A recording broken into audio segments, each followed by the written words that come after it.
अस्सलाम वालेकुम दोस्तों, की हाल चाल है जी? ठीक हो? मैं तुहाडा दोस्त तुहाडा भाई उस्ताद बूटा फारूक जद्दा सऊदी अरब तो है जनाब। शौक करा रहा छत उस्ताद राणा लियाकत साहब, उस्ताद अंसर अशरफ साहब। देखो जनाब शौक हो रहा है। राणा लियाकत उस्ताद राणा लियाकत साहब ने जनाब, उस्ताद अंसर साहब, उस्ताद सलीम साहब बैठे जनाब, शौक कर रहे हैं।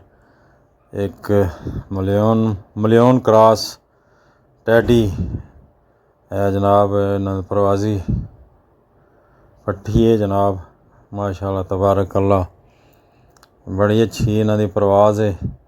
मलियन यानी कि लख वाली ब्रीड मशहूर है पाकिस्तान। इत्थे वाइट गोल्ड भी कहते हैं, मलियान ब्रीड भी कहते हैं।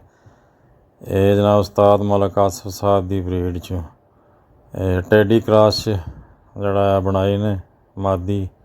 माशाल्लाह शौक करो तो माशाल्लाह ज़रूर कहना जनाब। है देखो जी, क्या बात है जी, गुस्सा कर रहे हैं।